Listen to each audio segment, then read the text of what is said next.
AI는 정보는 줄 수 있잖아요. 좋은 사람을 네트워킹해서 연결해 줄 수는 없잖아. 진짜 부자들은 다 그렇게 해. 다 소개로 만나게 되어 있다니까요. 어느 정도 자리를 잡고 나서부터는 일이 그냥 들어오는 거야. 학연, 지연, 혈연 뭐 이런 게 많이 없어졌다고 하지만 학연, 지연, 혈연이 아니라 그냥 나는 인증마크 붙은 애랑 일하고 싶은 거야. 안녕하세요. 돈 되는 건 다 하고 있는 정원석입니다. 전 승효고요. 반가룽. 원성님이 어머니 팬분들이 많아지셔가지고 머니 이슈 채널이 새로 있거든요, 여러분. 그 채널에 가보면 잘생겼어요.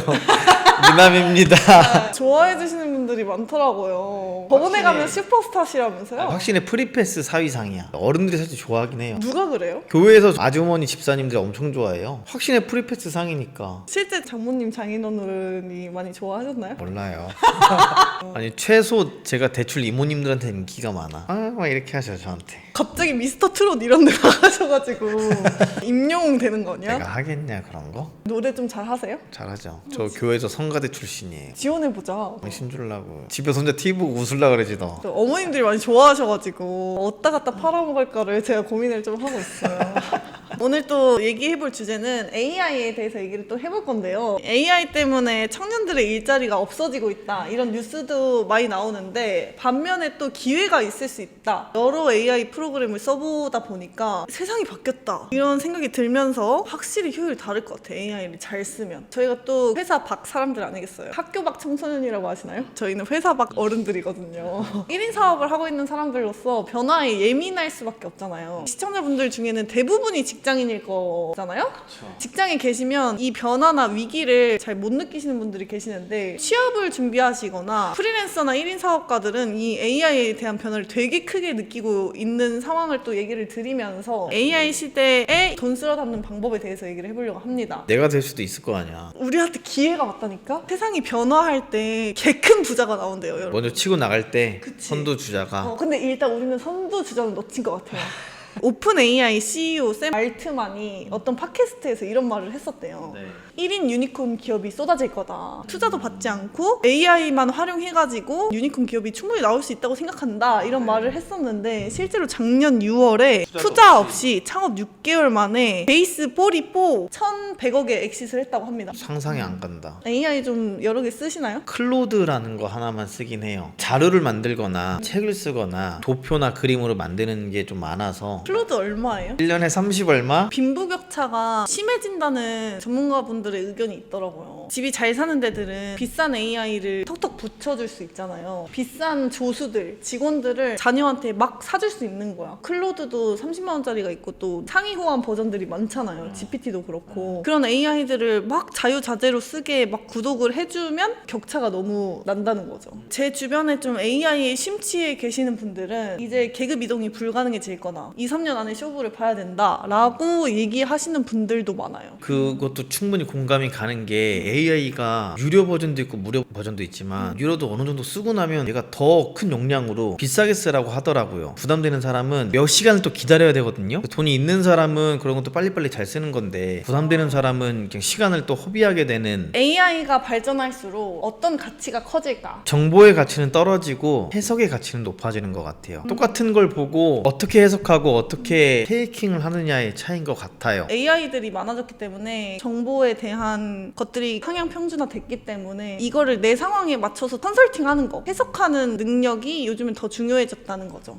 하나의 팩트만으로도 너무 다양하게 사실 해석할 수 있잖아요. 그쵸. 정보가 오히려 너무 많은 것들이 혼란을 야기할 수도 있을 것 같아요. 이거를 나의 상황에 맞춰서 추천하는 것까지, 그리고 그걸 책임져 주진 않잖아요, AI가. 신뢰에 대한 가치도 커지는 거죠. 그걸 해석해주는 사람의 가치가 높아지지 않나. 예를 들면 부동산 정책이 나왔다. 정말 많은 해석들이 나오거든요. 내 상황에 맞춰서 이걸 어떻게 해야 될까를, 다주택자는 어떻게 해야 되고 1주택자는 어떻게 해야 되고, 내 상황이 연봉이 지금은 작지만 향후에 많이 오를 것 같다 라는 사람이 있을 거고, 나는 물려받을 게 많고 연봉은 낮다, 뭐 이런 사람들이 있을 거고. 결혼할 거니까 뭐 소득 합산할 수도 있을 거고. 그쵸. 같은 정부에서도 해야 할 일들이 다 달라요. 저희도 막 규제가 나오고 이러면 정신 없잖아요. 근데 그걸 읽고 하는 건 누구나 다 하거든요. 무주택자한테는 이렇게 하면 되고요, 1주택자는 이 방향이고요, 6개월 내에 전입하라고 하지만 전입은 실거주 의무랑은 다릅니다, 이런 걸 해석할 수 있는 게 사실 큐레이터의 역할이 더 중요해질 거다. 그 AI를 써보신 분들은 알겠지만 그 분야에 아무것도 모르는 사람들이 AI를 써서 얻을 거는 없거든요. 아무것도 모르는 사람들이 AI를 쓴다고 해서 정보를 얻는다고 해서 그게 도움이 되지 않더라고요. 두 번째는 브랜드의 가치가 정말 높아질 것 같아요. AI가 있으면 똑같은 정보를 말하는 사람들이 굉장히 많아질 거거든요. 신뢰도나 이미지나 사람의 가치가 좀 높아질 것 같다. 정보를 파는 게 아니라 신뢰도를 파는 것 같아요. AI는 똑같은 답변을 찍어내기를 하겠지만 결국 누가 어떻게 해석해서 정보를 전달하느냐, 메신저의 역할이 되게 커질 것 같다는 생각을 또 하고 있습니다. 유튜브나 인스타를 해야 된다니까요. 그리고 이어서 인적 자산의 가치가 폭증하는 것 같습니다. AI는 정보는 줄 수 있잖아요. 하지만 기회를 소개해 주지는 못하고, 그리고 좋은 사람을 네트워킹해서 연결해 줄 수는 없잖아. 그래. 승은 뭐 연락처 줄게 뭐 이런 거 할 수 없잖아요. 맞아.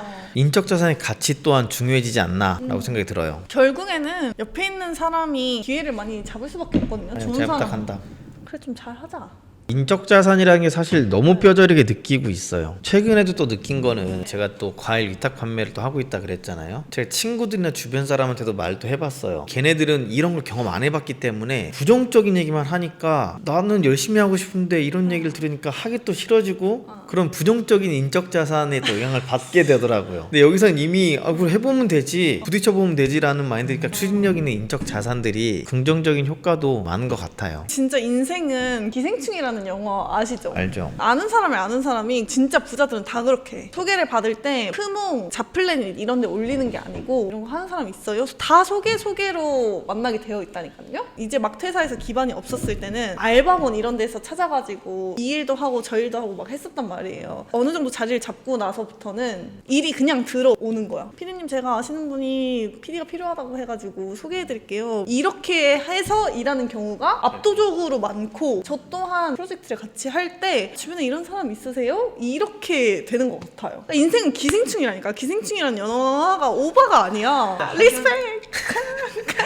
학연지연 혈연 뭐 이런 게 많이 없어졌다고 하지만 사실 아직 대한민국에는 그런 게 깔려 있기도 해요. 아니 그 학연, 지연, 혈연이 아니라 그냥 나는 인증마크 붙은 애랑 일하고 싶은 거야. 이 대표님을 믿기 때문에 이 대표님이 만족했다는 사람을 일하면 그래도 돈값은 하겠지, 뭐 이런 생각. 추천해 주신 이유가 있겠지. 이런 확실히 기회비용이 줄어요. 헛방질 안 하고 그런 그 기회비용을 확 낮출 수 있다는 거죠. 어디든 붙여놔도 1인분 하는 애랑 좀 일하고 싶은 마인드니까. 결국에는 네트워크거든요. 이 사람이랑 연결되어 있느냐, 그게 좀 중요해질 거다. 비슷한 맥락인데요. 커뮤니티의 가치가 많이 높아질 거라고 생각합니다. 사람들은 검증받고 싶고 커뮤니티에 들어가고 싶고 같이 가고 싶어하는 것도 있으신 것 같고, 네. 정보는 지금 가려진 게 사실 없어요. 우리가 하는 경매도 뭐 숨겨진 알잖아. 정보가 없어. 책에도 유튜브에도 네. 다 나와 있는데 누가 더 잘 찾아서 잘 먹냐, 그리고 잘 실행하게 해주냐, 도와주냐, 이거 같아요. 결국에는 실행력의 차이일 거거든요. 옛날에 비해서 정보가 많이 풀렸고 평균이 올라갔을 거란 말이죠. 평균이 올라갔을 때 차이를 가르는 거는 실행력이다.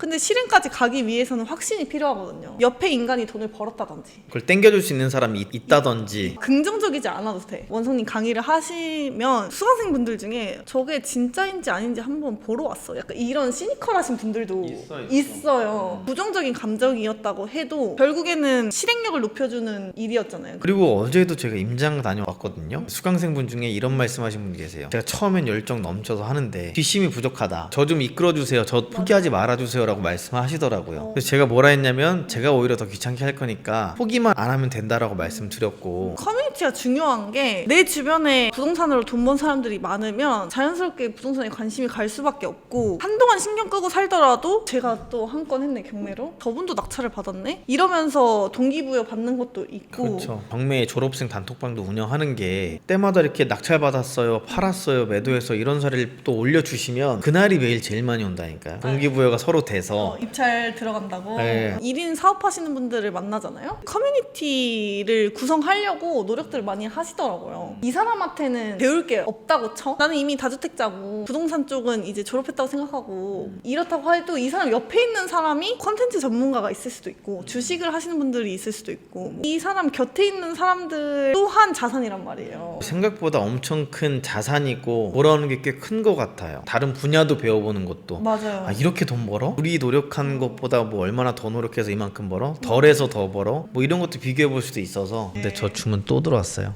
2.9 두 개 먹자. 오늘 촬영 한 2시간 한 것 같은데 6, 7만 원 번 것 같아요. 그 사이에. 아 좋다. 이것도 사실 이런 것도 우리가 커뮤니티 또는 또 인맥을 통해서 그럼. 또 알게 된 거니까. 맞아, 이거 진짜 좋은 기회였어요. 마지막으로는 경험 자산이 중요해집니다. 실패의 경험 포함해서. 제가 항상 얘기하잖아요. 제가 대신 실패해 준다고. 실패는 성공의 어머니라 하잖아요. 엄마라고 부르면 되나요?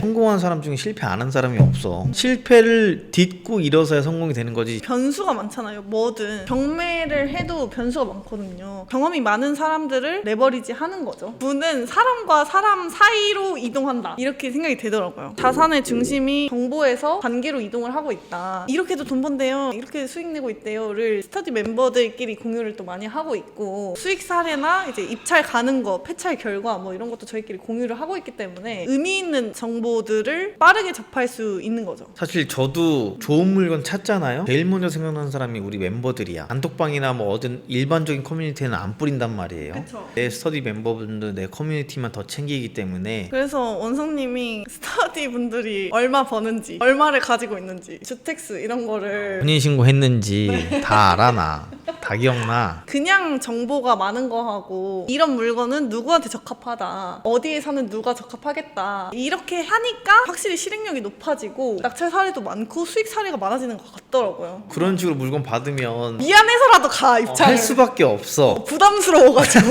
레버리지 하는 거죠. 경험을 많이 해본 사람이 추천을 하니까 믿고 또 입찰하시고, 그래서 또 성과가 나는 거죠. 경매에 대한 이론을 배우러 온 것도 맞지만 어떻게 보면 실행하게 만드는 역할도 해드려야 되는 저로서 역할이 있기 때문에 케어를 해드리고 있습니다. 일반 부동산 임장 가는 것도 실행력이 있어야 가는 거거든요. 부동산에도 못 가본 사람들이 많아요. 사회초년생 분들이나 30, 40대 분들까지도 부동산 한 번도 안 가봤다는 분들이 많단 말이에요. 경매는 더더욱 볼 것들이 많으니까 더 큰 실행력을 요구한단 말이에요. 걱정이 많아지실 텐데 물건도 드리고 최대한 노력과 에너지를 저도 쏟고 있어요. 머니이슈 커뮤니티에서는 단톡방도 운영을 하고 있어서 머니이슈 단톡방이 또 있습니다. 단톡방에서는 부동산 계약할 때 뭐 주의할 점, 뭐 차량 경공매 하고 있는데 어떻게 수익하면 될까요? 뭐 이런 질문도 많이 주시고, 요즘 또 대출 규제가 워낙 많이 바뀌어가지고 그때그때마다 또 대출 문의 주시면은 다 알려드리고 있고요. 그래서 제가 운영하고 있는 또 경매공매 6주 스터디가 있습니다. 직접 법원도 가면서 입찰하고 부동산 돌아다니면서 시세조사하는 법, 노하우들을 알려드리고 있는 스터디입니다. 6주 과정 동안 입찰을 하시긴 할 텐데 그 안에 성과가 나오는 분들도 계시거든요. 6주 안에 안 나오더라도 한 건 이상 낙찰받고 매도할 때까지 1:1 케어를 해드립니다. 무조건 하나 이상 낙찰 받겠다라는 생각으로 스터디 신청해 주시면 좋을 것 같습니다. 경매로 1억 정도는 싸게 사두면 하락장이 오더라도 안전마진이 있잖아요. 이런 시기에는 더더욱 전세도 없앤다, 월세 부담이 커지면서 매수세로 전환될 가능성이 매우 높기 때문에 집값이 오를 만한 이유가 너무 많아서, 이럴 때 경매로 싸게 사면 안전마진도 가지고 가고 시대 차익도 가져갈 수 있는, 상승장에도 유효하지만 상장이 오더라도 충분히 안전마진을 갖고 대비할 수 있는, 2억 싸게 낙찰받으신 분이 그 사이 5천만 원이 올라서 2억 5천 정도의 차익이 생기신 분도 계시고, 곧 그 물건 한번